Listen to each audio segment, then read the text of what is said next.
Hey guys, and welcome to another episode of Getting Back Up with me, Anthony Ogogo. In this podcast, I'll talk to inspiring people that have done great things in both their life and or career, only after suffering or amid suffering massive setback and adversity. This is your weekly dose of hope and inspiration right here, the Getting Back Up podcast. I think we all think we're a certain age. And I'm always 17 when I've had a night's sleep.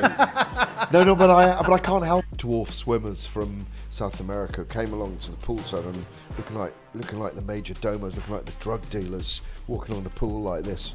Eat well, my men, for tomorrow we dine in hell. Oh, there it is, mate. Oh, God. We are few, but we are many. Yeah, that's right. But it's true. Those sayings are true. Today's super inspiring guest is as colourful as he is charismatic. He's been a boxing journalist for over 30 years with The Telegraph. He has been the voice of boxing and MMA for the biggest radio sport show in the world, Talk Sport. He's been the voice of Paralympics on Channel 4 for over 20 years. I'm talking about the wonderful Gareth A Davies. I've known Gareth for a long time, and he talks about his life and career, but he also talks about a personal setback he suffered a number of years ago. See, Gareth suffered quite a severe heart attack a few years back. He goes into detail about how traumatic that was, but not just that. He talks about how that setback has changed his whole life now. How he's living such a rich and colourful life now after the setback. How he's lost loads of weight. How the worst thing to happen to him, suffering from a setback, has actually become one of the best things to ever happen to him. This is a really powerful conversation with a wonderful man, and I'm so proud to be joined again by Katie Traxton, my agent and friend.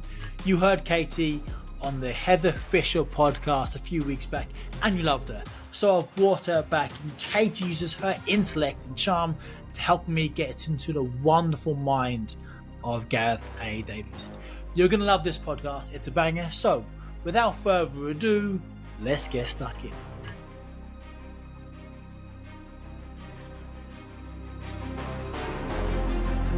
Gareth A Davies, one of the most charismatic, enigmatic, wonderful and colourful people in the world of boxing.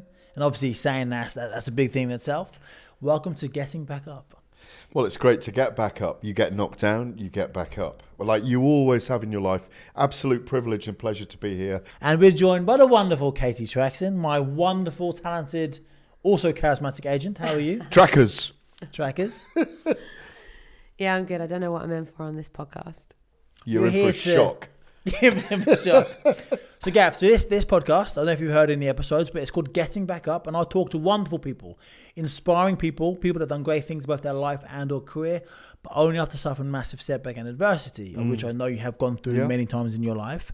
I'm going to ask lots of questions today. Katie might ask you questions as well, but the first question I'm going to ask you is the most important question of the day, and that simply is this: how the bloody hell are you, mate? I'm really good. I'm probably in a better place than I have been for a long time. Well, you just told me you're 12 and a half stone, the same weight as you were when you were 30 years old. Absolutely. Well, the heart attack helped that a few years ago. And like you, I've been through a few physical as well as emotional trials and tribulations. The heart attack came about 4 years ago. Last year I had a little stroke as well that not many people know about. No, wow. A bit paralysed for 2 or 3 days, but luckily the clot in my brain disintegrated. Wow. Woke up, thought I'd slept on an arm and it wasn't moving. It was kind of really weird sensation, like a clot foot on my left foot. And as you know, you're very well averse, and I'm sure we'll come into it with the emotional reaction to people having brain issues. One thing I always remember about you is during the Olympic Games in 2012 that we're covering in kind of forensic detail was what happened to your mother. The brain aneurysm. Yeah, it was like you said, the emotional turbulence that you go through is it was hard. It was heartbreaking, soul destroying. But this is very much about you. This is about. We spoke very briefly off air, and you said you're very much a giver, and obviously you've been a journalist for the last 30 years. For those of you who don't know who Gareth A Davies is, who are you and what do you do, and why are we talking today? Well, it's a privilege to be invited, an honour to be invited on with you.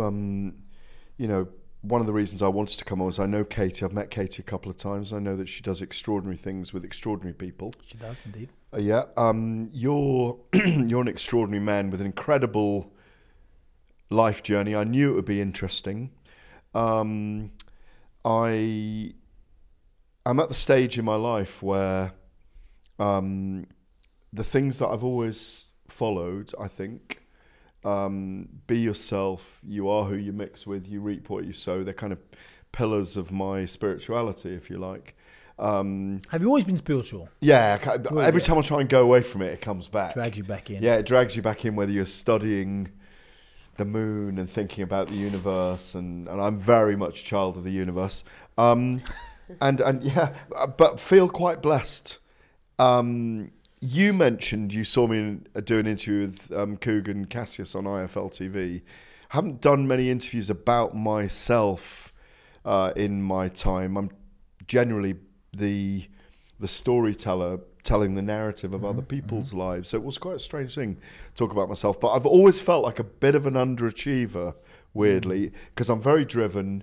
I work in boxing and MMA largely, Paralympic Games, worked for the Telegraph for 30 years, Talk Sport 20 years. And you're just throwing those away, mate. Like, you work for the Telegraph, one of the biggest papers in the country, in the world, highly respected, 30 years.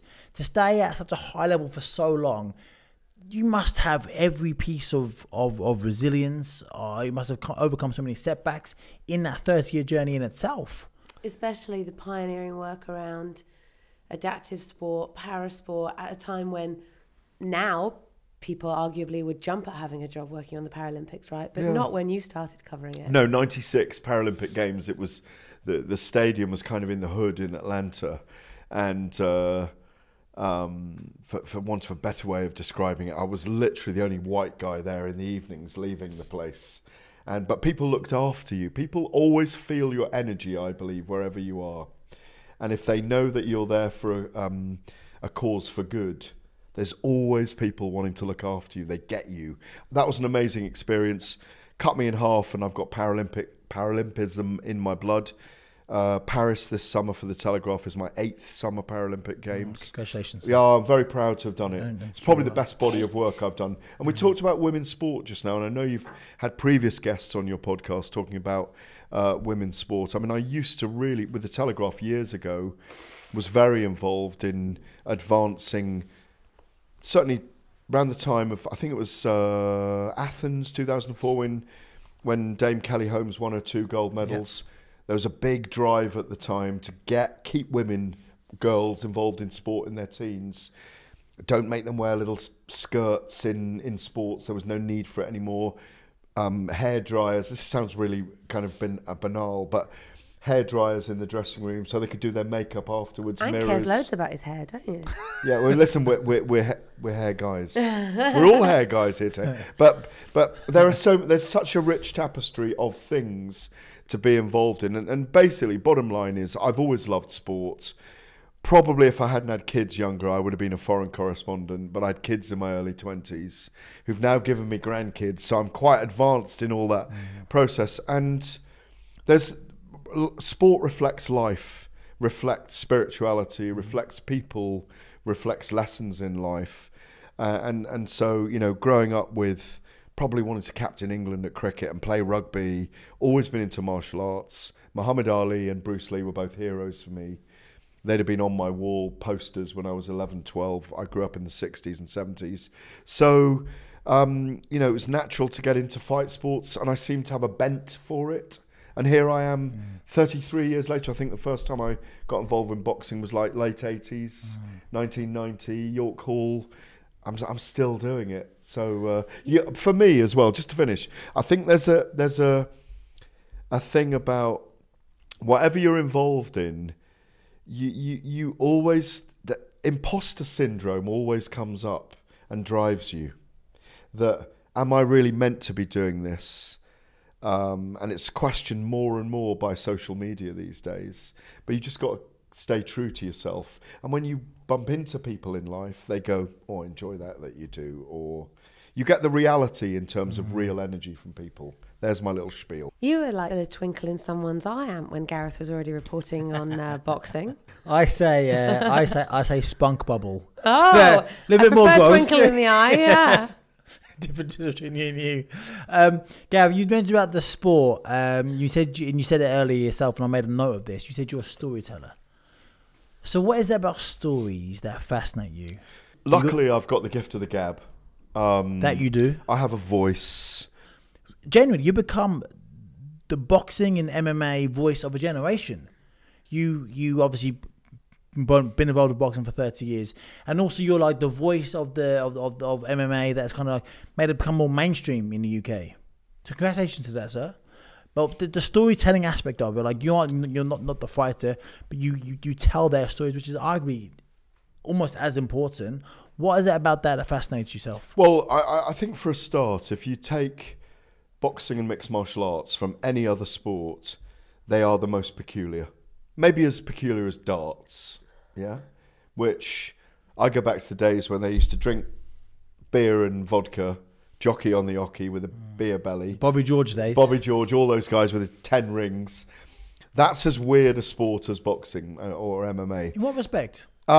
Because it's not a sport in some ways, it's a calling. Like, to be able to stand there for 5 hours a day throwing these little metal spikes at a dartboard, you've got to have a screw loose. But how is it weird in terms of boxing? Same as in boxing. Gotcha. Because you got a screw loose, is what he was saying. No, you've definitely got a screw loose. I mean, you've got to. I get for boxing, but darts, really? Screw loose for darts? I'm just throwing it out there. Yeah, I'm just throwing it out there. And look at that 16-year-old recently coming into the darts. Yeah, look littler.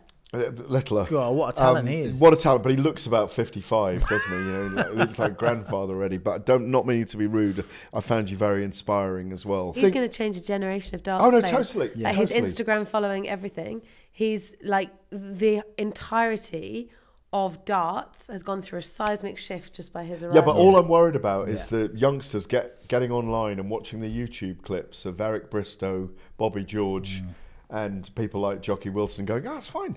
Go down the pub for half the day, go to the darts board for half the day. He could really be a change. He could like get in the gym, get in shape, and change everyone's opinion of darts. And people don't see it as a sport; they see it as a game. Pastime. Yeah. But he could really, like, you know, it's a massive weight on a young man, on a boy's shoulders. But he could really be a generational change for an age-old sport. Absolutely, but I'm cutting on the darts chat now because we could go down and talk about that for hours. But where the two sports, where the fight sports and boxing and darts diverges, is it's unnatural to fight unless you're put in the position where you have to.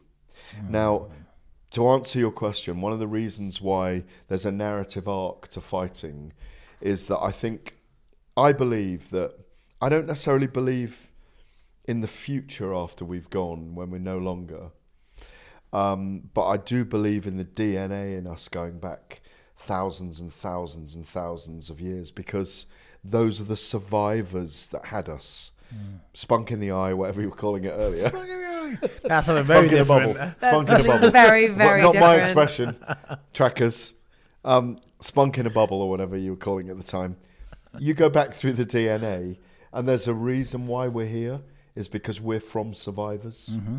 And I think the tiny percentage of people that fight for a living represent the people that are fighting for survival in life. And that's where the storyline hits so many people and inspires so many people. Yeah. Now, if I can get my mother, a great-grandmother, or I can get many great-grandmothers and grandmothers wanting to follow your story, as we did during the Olympic Games in London in 2012, because of the harrowing things you were going through at the time with your mother's illness, but still wanting to compete for Great Britain and winning your bronze medal, which I'll never forget, because it was a special games. You'll never forget it.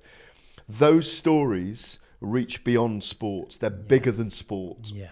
And that's why I love it. I'm about to interview Keyshawn Davis tonight, a rising lightweight star in America. There is something inspiring about that guy and how he wants to change his community in Norfolk, Virginia. There's inspiring things around fighters that I see all the time, from the very top to the very bottom, to guys that were being bullied in school, or were in gangs in council estates, or gangs anywhere, but were in places where they suddenly went to the gym to think, I need to protect myself physically, or I need to get discipline, and their life changed. And I just think that's amazing. You are the modern gladiators, people who are showing us how you fight for freedom. Very wonderful thing to say, Gareth, and thank you for including me in that. And I think you are the modern... Oh, shucks, I'm a modern gladiator fighting for freedom. Next question. But you're fighting for the freedom of women's sport, aren't you? I'm fighting for the freedom of a lot of people. I'm actually fighting for the fact that I believe that most of the people who, through birthright, get platforms in life aren't the greatest role models that we could have. And yet the people who are the greatest role models often don't understand how to connect with the people that they can inspire. So I see my calling as being a bridge between those ordinary people capable of extraordinary things and everyone else who they can inspire and, you know, make a positive change to the world through. Yeah, that was nice. That was lovely. And I That's think, you. No, and that was so nice. I think bridges and Gareth, go back to what you said, like being a storyteller. I'm thinking of have you seen the film, the movie 300? It was Spartans and the whole thing. Obviously, the whole thing he is fancies himself as a Spartan now. I'd Gareth. love to be a bloody Spartan. Oh, I'd love to be a Spartan. Eat well, my men, for tomorrow we dine in hell. Oh, there it is, mate. Oh, God. We are few, but we are many. Yeah, that's right. But it's true. Those sayings are true. Right is might. You know, that's an amazing graphic novel. I mean, I've got the novel at home as well. It's amazing. And that's what I'm saying. Like at the end of that movie, the guy who's got scratched in the eye with the bandage, he's retelling the account of Leonidas in the 300.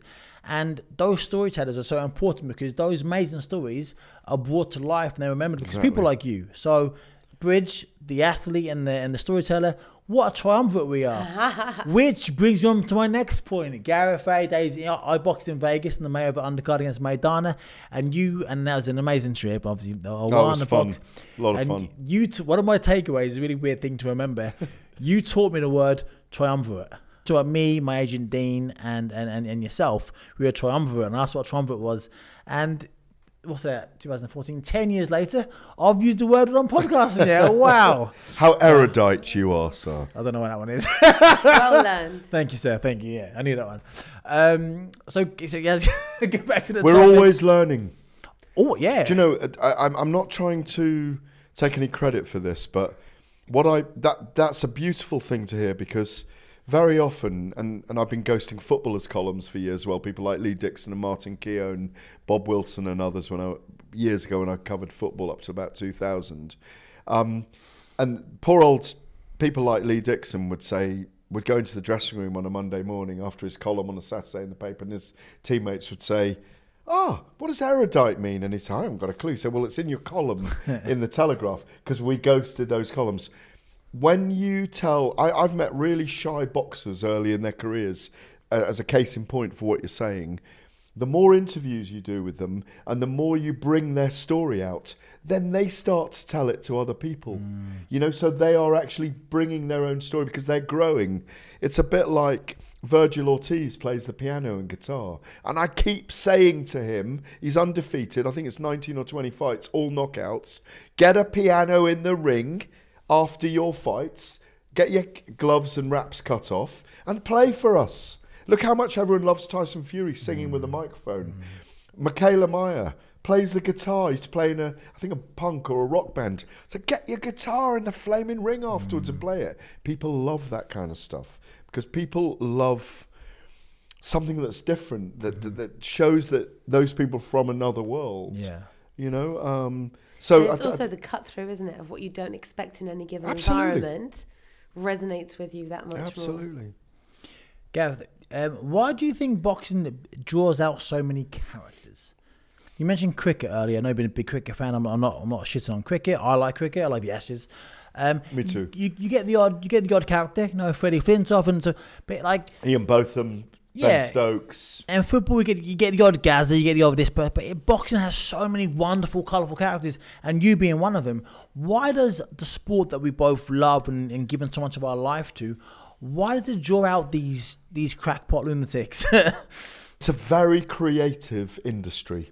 Is it art? Do you see? Is it an art? Do you see I think it is an art. It is an art, and you people are trained obviously in the sport. Like, you look at the moment. Let's say the heavyweight characters at the moment. Tyson Fury, style of his own. Alexander Usyk, beautifully curated Eastern European style. Deontay Wilder, the wackiest fighting style. Big right hand, big left hook, not a lot else. Got exposed a little bit against Joseph Parker last December by a pure boxer. Anthony Joshua, huge Adonis, massive physique, big puncher, as good a finisher as we've ever seen. Joseph Parker, curated boxer. Zhili Zhang, very unusual, zany southpaw with a massive left hand, still doing it at 40. Yeah. You go down and down and down. People fight like their warrior spirit, but I do think that the stories that come out in boxing are like no other, because you start every event and it needs a name, you know, whether it be Day of Reckoning, Ring of Fire, all these different things, you know, enemies collide, you know, nations collide, whatever it be, a venue, storylines to sell the fight. It's a fight at the end of the day, and most people really admire someone that can stand up and back up the talk with the walk, if you like. And it is, I think we've all been in a scenario where you're bricking yourself. And the older I get, the more I realise how many nerves fighters go through. Even when they've had 30, 40 fights, there's an extraordinary challenge in being able to fight other people. And so people admire that fighters can get on a certain weight for a certain day at a certain time in a certain place and actually turn up and do it. Yeah. Because I'm sure you'll tell us the nerves are extraordinary when you have to do it. And I think because of all those factors, it takes particular characters to do it. And because fighters have often been through things, their storyline, their narrative arc is so fascinating. I didn't mention Francis Ngannou there. What a story. I don't know deeply about your story, but I know that you grew up in Lowestoft, Suffolk. You would have been one of very few young men of colour at the time in your area. Indeed, yeah. And it wouldn't surprise me if you said, you know what, I started boxing because most people were picking on me and I wasn't going to have it. Not so much. I started boxing because I'd always played sport. I'd kind of like fit I fit the typical, oh, he's black or he's mixed, right? And I was a fast runner. I was good at sport and I was good at things. And then I stumbled across boxing, and you stumbled across boxing. How did you stumble across boxing? Did you trip over and fall into a gym through the door? Almost. Really? My two best mates had a fight at school, and they were 12, so it was handbags now. I shouldn't say handbags. I feel bad saying things like that now. That's a bad thing to say, isn't it? No, not really. Man bags. Prepubescent bags. Yeah. That's what it was. And that sounds like you were on drugs at an early age. Does sound like bags. Prepubescent weird. Prepubescent I'll take it back. Bags. Basically, my two mates had a fight. Handbags at dawn is fine. Two lads had a fight, and then I was basically my two best mates. Adam was big, Aaron was small. Adam was tough, Aaron was a geek. Aaron wore a backwards cap, and he played football with his backpack on his shoulders. Yeah. Everyone thought Adam was going to win, and Aaron, long story short, filled in Adam. And I went, wow, how'd you learn to do that? He goes, I got a boxing club. I want to learn this. Can I come? He went, yeah, there's a beginner session tonight. I'm not going to go. I'll go to the advanced go. I've been going for 6 months. So I go to Deacon, the other one who got beat up. He was on a force at Deacon. He only won because he goes boxing training. Like, we should go tonight, get really good. You can fight him again tomorrow, then you'll win. And all the girls are going to like you again. He went, yes, yeah. So I'm going to bike to Adam's house, give him a seat, get down to the boxing club. I walked in and I fell in love. And I was just, Addicted. Addicted, yeah? Yes, but it wasn't really like, more wholesome than that. I walked into the boxing gym the first day when I was 12, and I finally felt at home. I come from a house full of women, mum, 4 sisters. That's right, 4 sisters and mum, yeah. Only non-white family in town. Well, there's Nathan Buggs. Buggs' mum was Nigerian, his dad was Indian. Everyone loved you because you've always had charm. I think you, sir. Thank you. I mean, I got in trouble a lot. I was a troublesome kid, but I never felt like I belonged.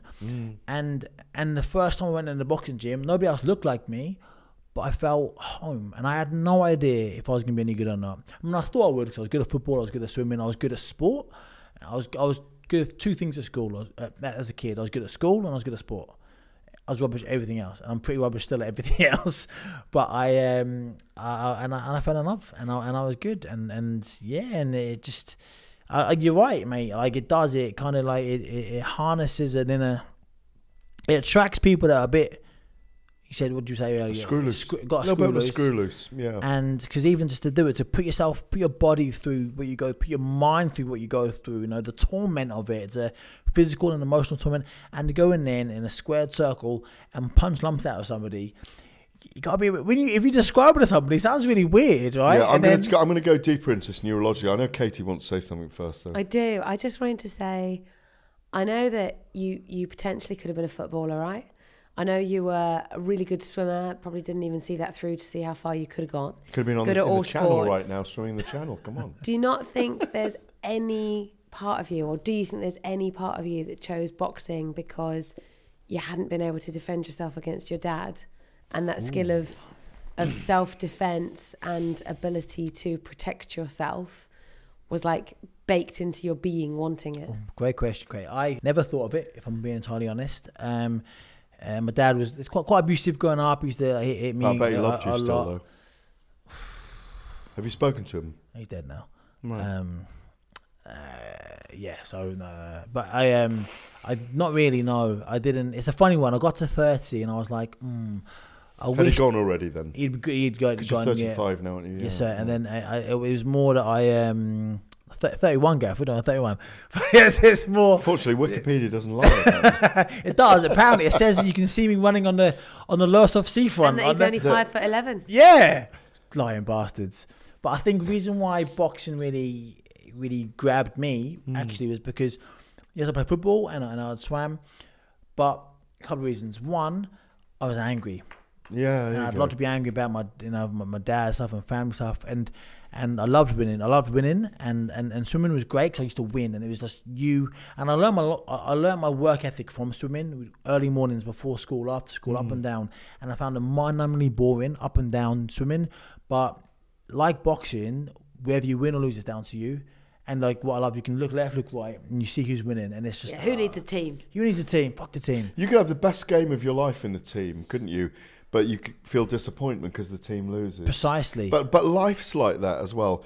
That it's a very, very interesting. It's a very deep point that you make about love, whether you're loved or not, and how it motivates you, and whether you've heard you're loved or not, or whether it motivates you, or whether the love of, as a grandfather now, knowing. I mean, I've got both my parents alive. My daughters have got their parents alive.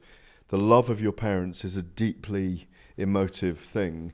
There is this neurotribe that is the hunter, and there is this neurotribe that's the gatherer, and it never leaves you. It's always going to be there. Like if you call me at 3 a.m. and say, "Can you come now?" I'm there. Boots are on. I'm up. I'm gone.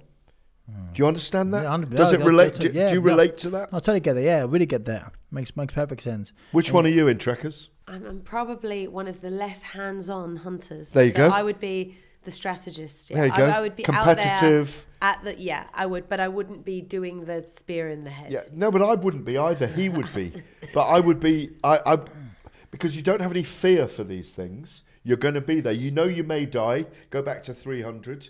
In the morning we may die. Tonight we celebrate because we go for glory. I know this all sounds very wacky, but I don't think it is. No, and to come back to your point about parenting, I was saying to Anthony yesterday, I don't know, recently we were chatting about the fact that I've taken some quite big risks in my career, and basically part of it obviously is your character, right? Whether it's nurture or nature.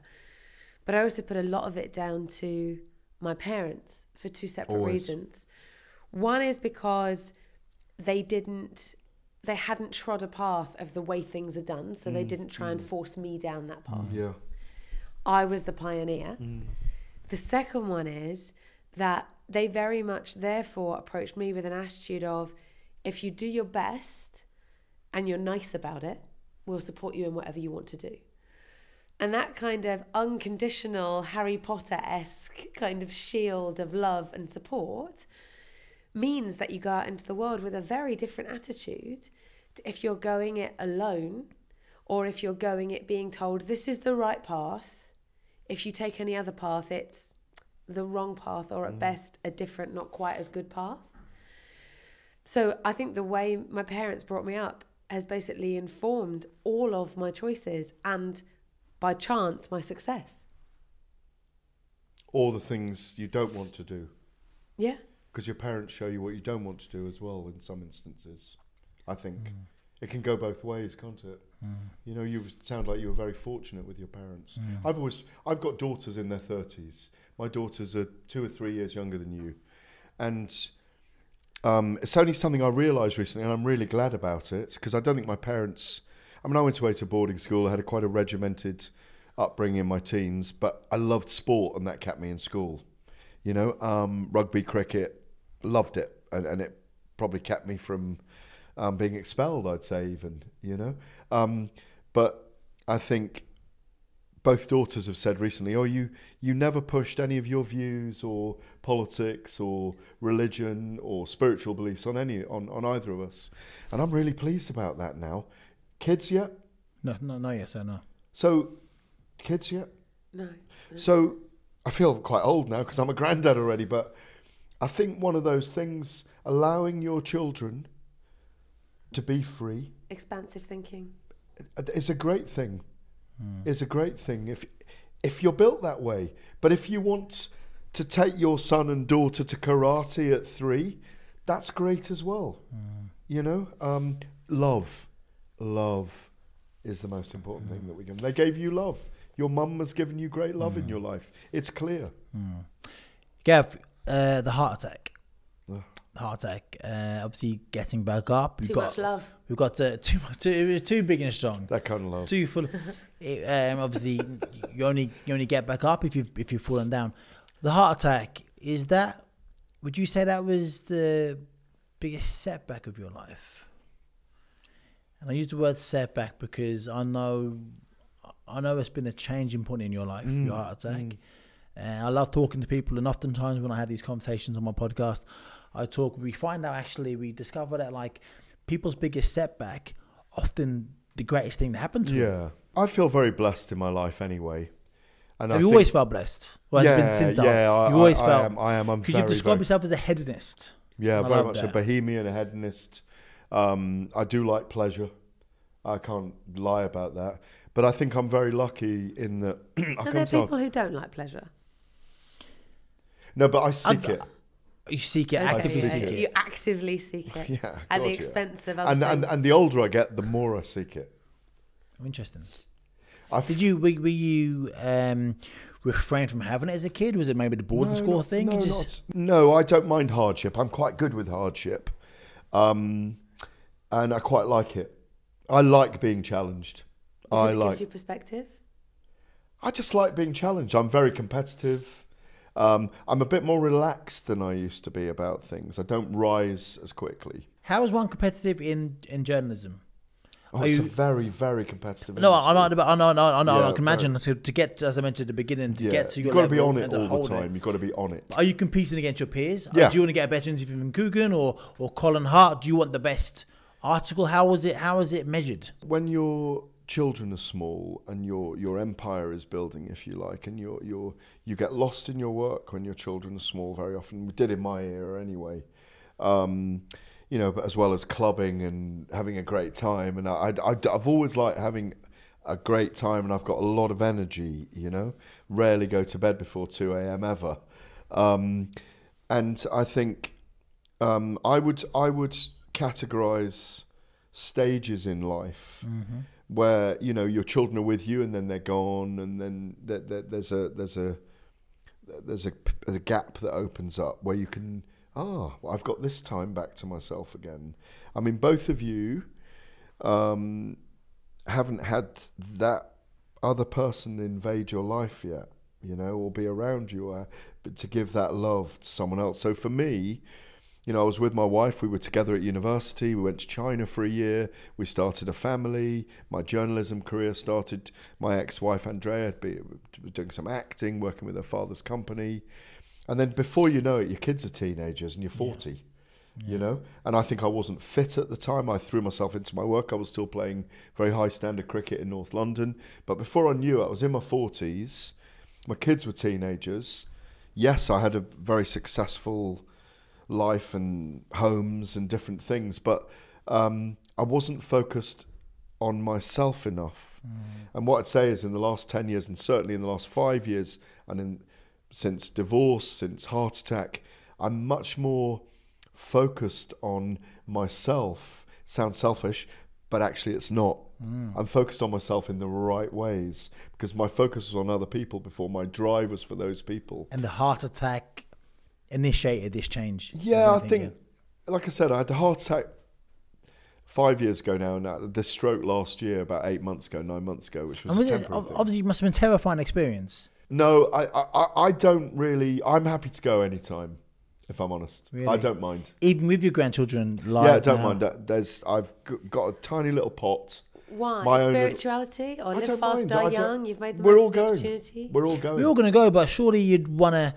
You enjoy life. You're a hedonist. You live your life and you seek pleasure. I do. And you go on your paddleboard and you go on your bike rides and I travel. You travel. I've got great company with people I keep with. Yeah. You give off a great aura. You give off an aura that like people want to be around you. So why are you? Obviously, you don't want to go, but if you were to go, why are you quite content with that? Surely you want to be like because alive, I don't living mind life. embracing oblivion, Anthony. I don't mind it. I don't mind. I think you live on in the people who come after you. You live on in your children, your grandchildren. You've passed on your DNA. You've passed. So if you those hadn't things. had children, do you think you wouldn't have the same peace about? Yeah, maybe not. Maybe not. My parents are still around. Under this number of fingers and thumbs are my friends in life, my very close friends, my parents included, my children included, my grandchildren included. No, I'm happy to go. Look, there's. I've already heard today. There's one little legacy story that lives on, triumvirate, that'll live on in Anthony's mind. I think I'm on the spectrum when it comes to death. A little bit on the spectrum. I may be avoiding it in some deep way. Somewhere. Yeah, but I may be avoiding it in some deep way. But to answer your question, I didn't feel worried about A, the heart attack, or B, the stroke. I didn't worry about them, but it definitely changed the way I now approach things. Okay, how's it changed? Making the most of everything, trying to think of my movement and what I take in a different way. I did live a very profligate, accelerated clubbing life in my 20s and 30s. I did indulge too much in recreational things. I don't do that. I'm a devoted tequila drinker. I think most people know that anyway. There's not many days that go by when I don't have a little bit of tequila. But I'm not as excessive in everything as I used to be. I can pick and choose a bit more now. I'm 59 this year, so I think that has something to do with it as well. Even though I probably don't act my age. I don't feel my age, for God's sake. I mean, I think when we wake up in the mornings, I think we all think we're a certain age. And I'm always 17 when I've had a night's sleep. No, but I can't help it. So what happened? I can't help it. I am. So when do you realise you're not? When did... But that's what age are you when you wake up in the morning? Jeez, I woke up this morning.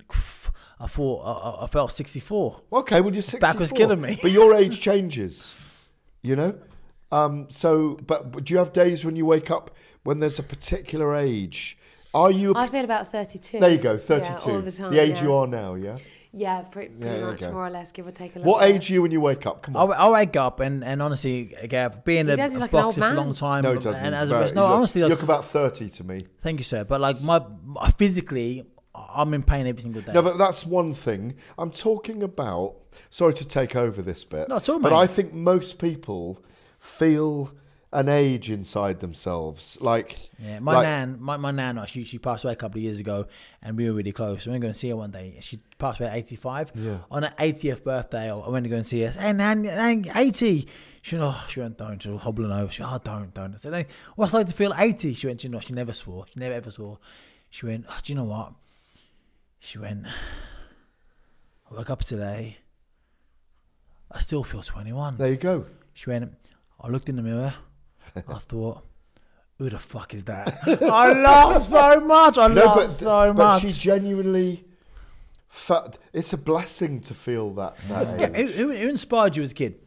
Rugby players, Gareth Edwards, and cricketers, Ian Botham, Imran Khan, Muhammad Ali and Bruce Lee. As I said, I love those two. They had it all as far as I was concerned. You know, even when Bruce Lee appears with the rose for the girl, you know, he's only 5'5", but he can fight everyone. And he's just speed, and he's quite sweet. And Muhammad Ali I found very sweet as well. And when you watched him move, it's like he was kissing people with his fists, not destroying. We mentioned the art earlier. He very much was the artist of boxing, wasn't he? Obviously this is pugilism, but it wasn't when he seemed to box. He had this aura where it was like almost beautiful. Yeah, absolutely. When Mike Tyson would get in, he'd smash the bollocks off you. But Ali, it was just it was just beautiful. It's funny you mentioned Mike Tyson, because, funnily, as I've got older, I always thought about who do I really admire in life, and you know, Dalai Lama's come to mind, and that Mike Tyson, who I've met recently and had a couple of dinners with, is someone who I genuinely admire, and I had both times very deep conversations with him. Because I think in my lifetime, he's one of the most transformative figures on earth. And I, like you say, the destructive force that he was when he fought, and he was as a young person, there is a real beauty about him today and a real vulnerability, and it's all on show. And I had 2 dinners with him in Riyadh, and his beautiful family, his wife and his daughter and his son as well, Amir. And I got into deep conversation with Mike about transformation, and because one of the other things that, for all the, I'm just trying to be incredibly honest today, but for all the lightness that comes towards you, there's an equal amount of dark. And I was talking to him about that, and I wanted to remind him that how many millions of people actually love him and look up to him, and that when he feels the darkness coming, just realise how many people care about him, and they really do. Yeah. And equally, how we're dealing with light and darkness coming towards us all the time. It's so important. I honest to God, when I have amazing things happening to me on one day, the darkness is coming as well at the same time. And it might be someone trying to have a fight with you in a car park, or someone just blocking that energy you've got. But if you've got the awareness of that, you deal with it. I know it sounds very random, this, and kind of experiential, but it's there. It's certainly there in my life. And I think he's probably someone I admire later on in life. How has journalism changed in the 30 years you've been? Because if I were you, and I'll be my honest opinion, you went to school, you worked very hard, you're a linguist, you're an orator, you're a journalist, and you trained very hard to get good at it. And you worked for elite papers and broadcasters for a long time. It must be very competitive to stay at the top of the game. And then, maybe 10 years or so ago, a bunch of guys come to the boxing with a camera and become mega famous. And they'll be off no credentials, no degrees. Did that piss you off? That pissed me off. No, not in the slightest. I thought you were going to agree with me. No, not in the slightest. Really? And in fact, I now do regular interviews on like 4 or 5 of those YouTube channels, and weirdly, as I say, you do numbers, G. We want you on every week, so I go on them every week, pretty much. Boxing Social, Boxing King Media, IFL TV, October Reds. They've become friends, and I do a regular 15 minutes with 4 or 5 of them every week. It's great fun. It's a way of disseminating stuff, as well as 2 radio shows that I do every week. Stories for the Telegraph, videos for William Hill, and the other stuff I do as well. It sounds too much, so I want to say it. How on earth do I squeeze that into 5 days a week? But no, I don't. What I've noticed is more and more and more we're becoming more visual. We still read, but we're reading less and less. So it's a piece a week with the Telegraph now. It used to be 4 or 5 pieces a week, almost every day with a story breaking, if you like. But it's much more selective and curated. Do you prefer that? I don't know if it's just different. It's just the way the world of the times, yeah. Now, And you've been very good at staying relevant for a long time. She's like the Madonna of Telegraph sports journalism. She changes with each era. Yeah, I mean, maybe I do think you have to adopt and adapt. When you start to say, I mean, I often say, I'm so old school about stuff. I don't like to troll people on social media. I never do it. Occasionally I'm tempted to back at someone, and then I've done it once, twice, and they say, I've had a drink, I was only joking. And I'd think, why the hell did I do that? There's no point doing that. If I see them, I'll tell them to their face, because I'm more like that. But I think what's happened is we've become more visual in media. Where our time span for things has become shorter, and we're more controlled.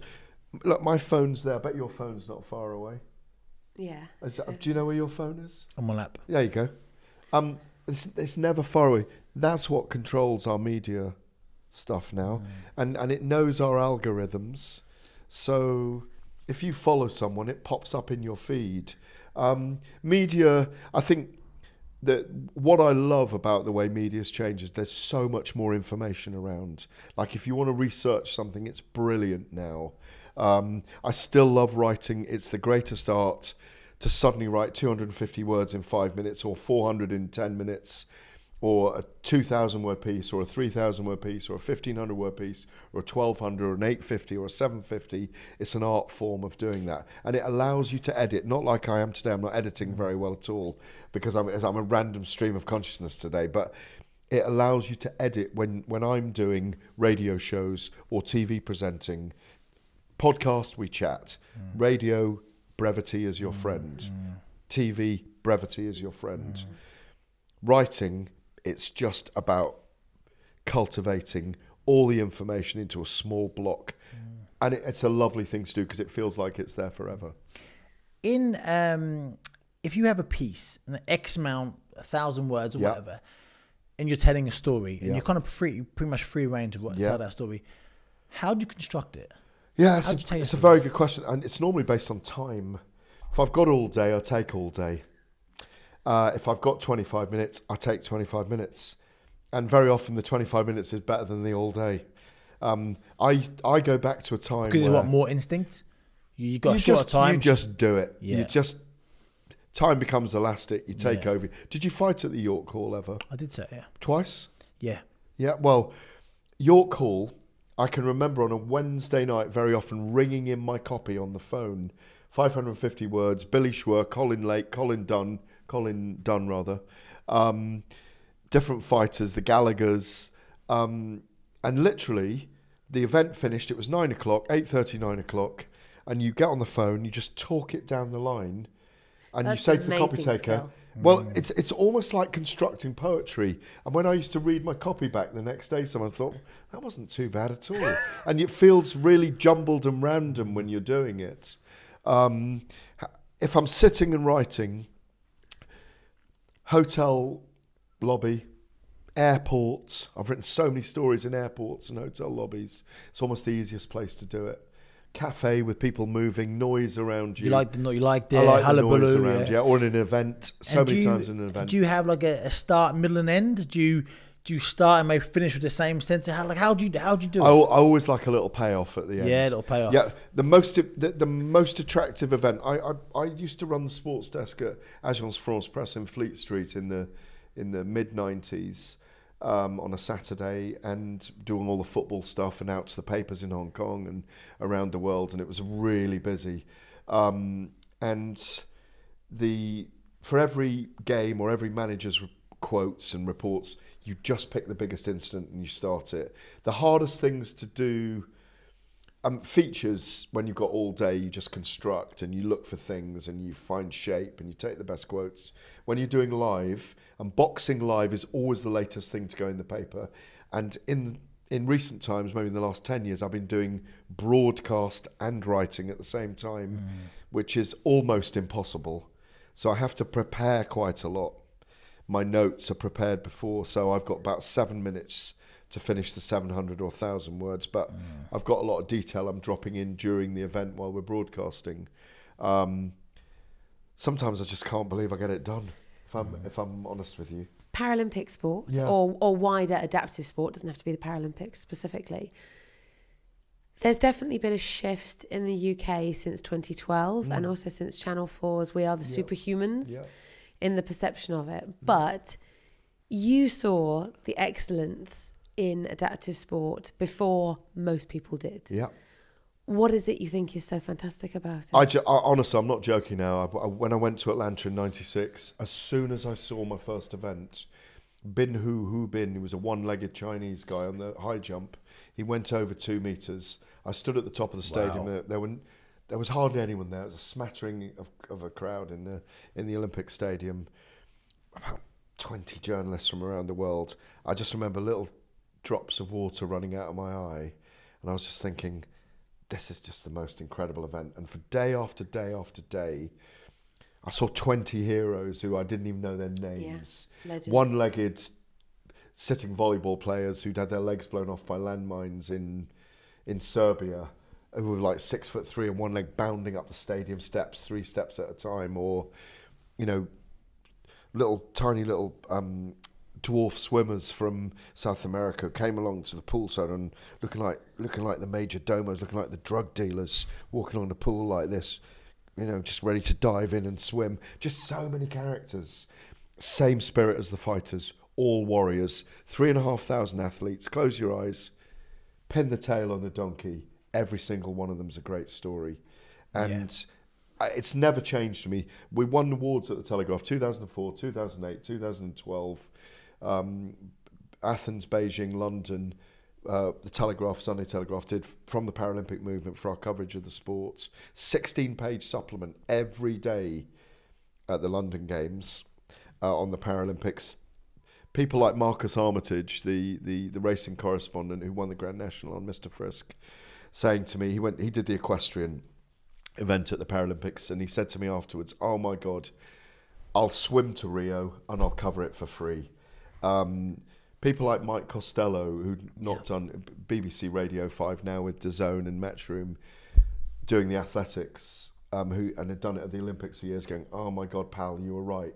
It's just unbelievable." It's so inspiring because it's bigger than sport. Yeah. It changes you. Once you open the curtains on disability, the D word, you can't come back.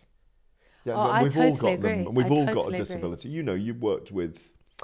I work with Mark Ormrod. Yeah, with Mark Ormrod. Yeah. Once you go into that, you know, you start to look at your own frailties as a human being, your own disabilities, and you go, look at that. And most Paralympians will say, if I hadn't had this accident, if I hadn't been born like this, I wouldn't have had this life. Yeah. You know, and it's the same as most people in that circumstance who I know, hand on heart, it's not a line, and they say it in the Little Big Things, the Henry Fraser musical, and they say it everywhere, say, if I could change it and go back and not have the injury, or you wouldn't do it. Or they wouldn't do it. They wouldn't do it. And I think the first time that Anthony met Mark, like, it's impactful, isn't it? Just meeting someone. Massively impactful.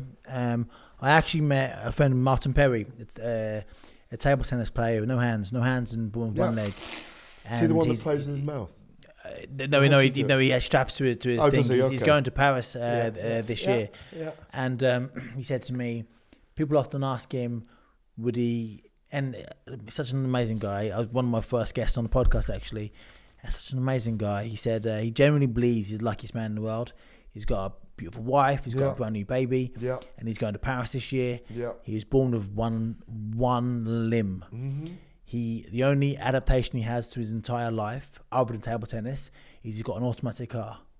He drives his car with his like little stumps and stuff. Yeah. He often, like, when he gives way, he waves, like, just to make the other person laugh. See, he's got to freak him out. He said people often ask him, does he wish he would like have hands? He went, no. He went, imagine if I woke up with 2 hands. I'd be fucking freaked out. He said, imagine you waking up with 2 extra hands you never had before. Exactly. He went, how weird would that be? And I was like, mate, and it's so inspiring. Now, I like playing devil's advocate. Okay, so on that one, and I'm with you. I'm there with you on this front. But I've got one question after this, Gareth, then we're going to wrap up. For those people that think, well, hang on. I mean, yeah, they've like lost a leg or whatever, but if they had 2 legs, they wouldn't be in the Olympics. So why are we going to like singing and dancing about them? What do you say to that? There's something superhuman about these people. I think what I've realised is to talk about spirituality finally at the end as well. The human spirit is, the body is the frail bit of us. The human spirit is the thing that grows. Yeah. And so your friend who has 1 limb, you could take that last limb and his spirit will not be any different because he's found a way. Yeah. And that's all it is. People are finding a way. And when you look at people who are different and they are doing things that you do, you can relate and go, huh, wow, how do they do that? And they go, I'm just normal. I am me. So please don't. And I have a tendency to over-romanticize Paralympians in some ways, but I can't help it. It's just the way I feel, and I'm going to be honest. Because they go, no, we're sport first. But they're bigger. The message is bigger than sport. Yeah.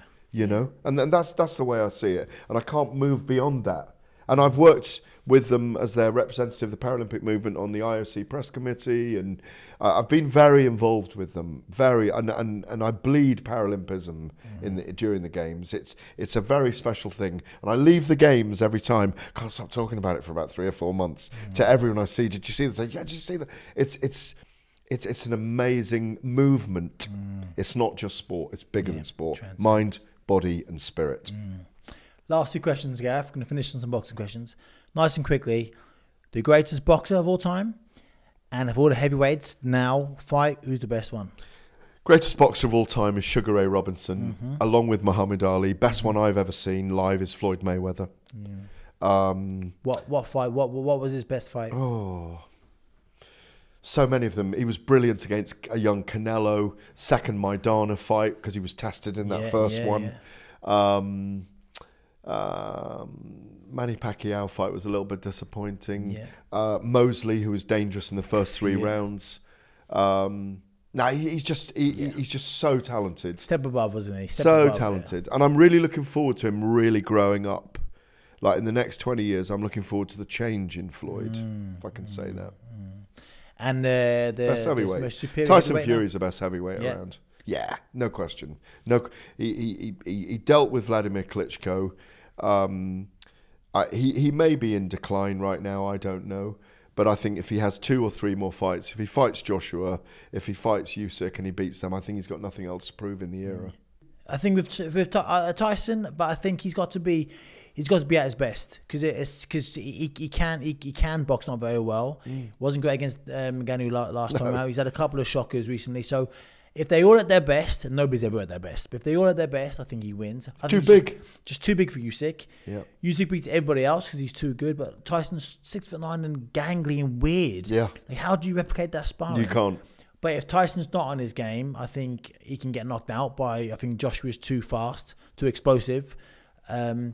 But yeah, I mean, and then Usyk, I think Usyk beats them all because he's just so good. Other than Fury, because Fury, if he's at his best. But listen, mate, Gav, I've enjoyed this so much, mate. It's been such a wonderful conversation. It's been too long since we haven't seen each other. Absolutely. And on you look very, very well. Thank you, sir. As do you. And you mentioned something earlier that I didn't pick up at the time because you were in your flow. If you make that school in Northern Africa, are you in? I'm in. Yeah, it's something I've wanted to for a long time. Me too, sir. I've always said, because I went to Ethiopia on a water project many years ago and visited Haile Gebrselassie, the runner, and had a real feeling for Ethiopia. Went there 3 times. And I've always said, once I get financially independent, I want to put 10 grand in a year get a group of friends, go in 2 Land Rovers and build a schoolroom next to a water supply once a year. I think it'd be a lovely thing to do. Thank you very much. Mate, I'm in. Trackers, are you in? Yeah, because one of my very, very good friends actually started a school in Tanzania, so we can call on her expertise. Nice. Yeah. Done. Well, guys, thank you so much, Gareth. Oh, it's Katie, an absolute pleasure. You're the best. Thank you. Absolute pleasure to be on. And I'll see you again very, very soon. Yeah. Cheers. Thank you. Thanks.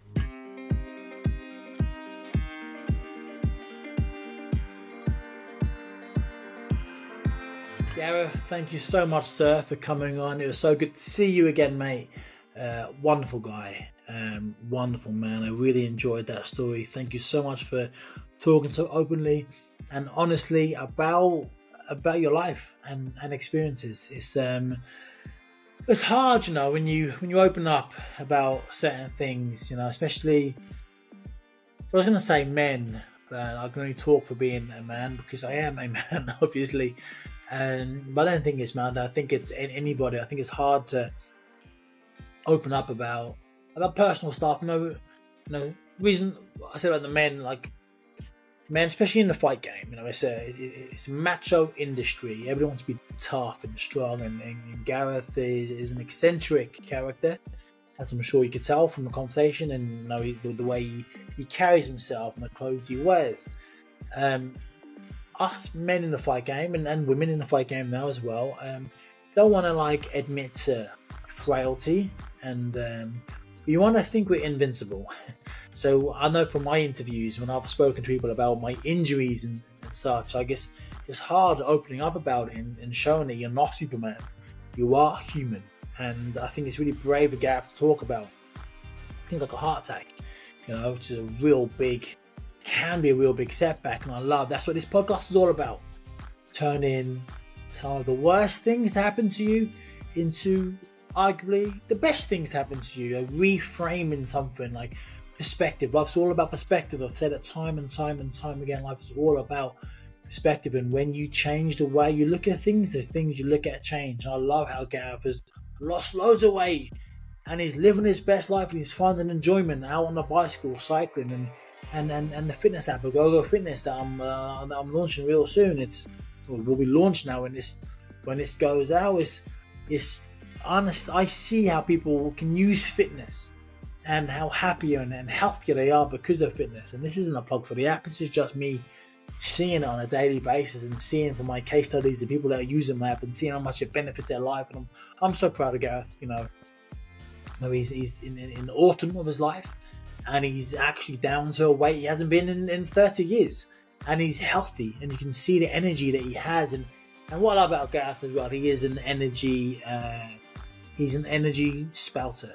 You know, he's the opposite of a Hoover. He pushes out good energy everywhere he goes. And he leaves it like... You know, why am I thinking of Hansel and Gretel leaving breadcrumbs? He leaves like happy energy breadcrumbs. Gareth, thank you, mate, for that. It's a great skill to have. I feel richer when I spend time with you, and it's been too long. Let's do it again soon. Guys, I hope you enjoyed that podcast and all the other podcasts I've done so far. I urge you to go back and listen to all the podcasts in the library. If this is your first introduction to getting back up, then as mentioned at the top of the podcast, in this podcast I talk to people with great stories to offer hope and inspiration to you. Gareth used the setback and disappointment and adversity of a heart attack to help him change his life. Now he's living his best life. He's probably going to add 5, 10, 15 years onto his life because of what he's doing now. The bike ride, 6 to 20 miles a day on the bike, like being happy, being healthy, time for himself, becoming both physically and mentally fitter. Gareth, I'm very proud of you, young man. Everyone listening to this podcast, think about life like Rocky Balboa says, like nothing hits as hard as life. Life hits harder. It could be the diagnosis of an illness to yourself or a loved one. Could be losing the job. Anything. Like life comes at you, and normally the hardest punches come when you don't see it. So between now and next week, you might get knocked down in life. When you get knocked down, I urge you to find something deep down inside you and get back up. It is the only option. Until next week, team, take care, and I'll see you soon.